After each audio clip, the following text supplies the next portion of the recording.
नमस्कार, स्वागत है आपका हमारे इस YouTube चैनल पर। मैं मुनमुन श्रीवास्तव आपका हार्दिक अभिनंदन करता हूँ। कोरोना के चक्कर में सारी बीमारियां छुट्टी पर चली गई हैं, लेकिन सबसे ज़्यादा संकट में अगर हैं तो वो हैं बच्चे।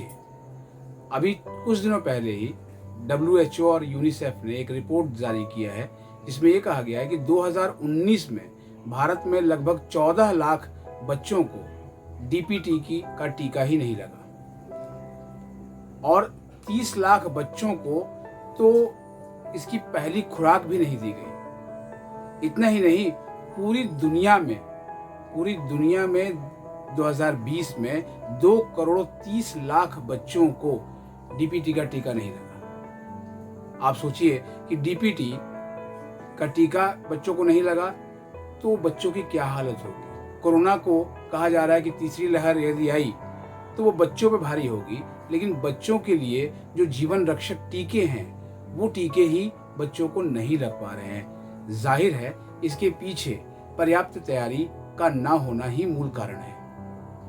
कोरोना की दूसरी लहर में हमने देखा कि भारत में जो स्वास्थ्य सुविधाएं थी वो इतनी लचर थी कि लोगों को उसका खामियाजा अपनी जान गंवाकर भुगतना पड़ा। बच्चे वैसे भी जो है वो कुपोषण का शिकार हैं। खासतौर पर भारत के ग्रामीण और सुदूरवर्ती इलाकों में तो बच्चों को 2 वक्त का भोजन भी ठीक से नहीं मिलता है।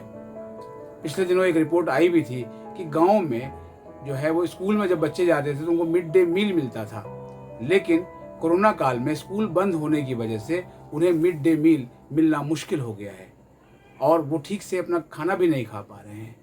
अगर ये हालत रही तो इसके लिए जिम्मेदार कौन होगा? सरकारें जिम्मेदार नहीं होंगी। और ये हालत सिर्फ भारत की ही नहीं है। भारत, पाकिस्तान, फिलीपींस, ये जो देश हैं इन सभी में एक जैसी स्थिति है। यानी बच्चों के स्वास्थ्य को लेकर ये देश कहीं से भी चिंतित नहीं है। अभी कोरोना के टीके को लेकर भी बहुत ज़्यादा रार है। लोग कोरोना के सेंटर पे जब टीका लगवाने जा रहे हैं तो वहाँ उनको टीका नहीं मिल रहा है।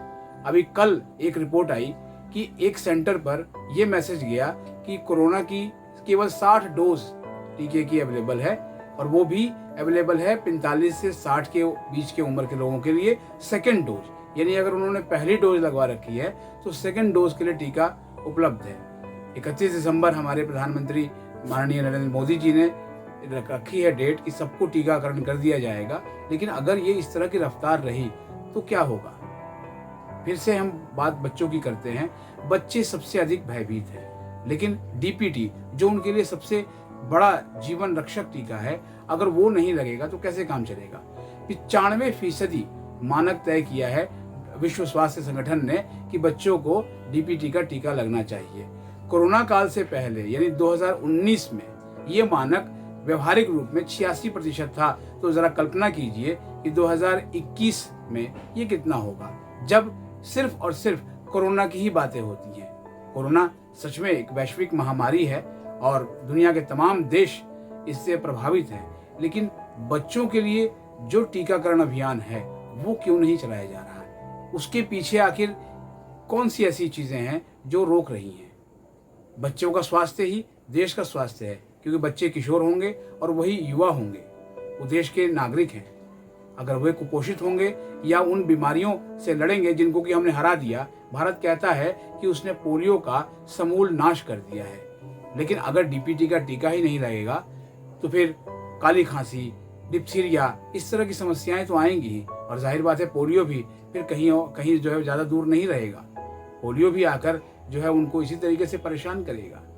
तो बच्चों के स्वास्थ्य के लिए सरकार को सोचना चाहिए।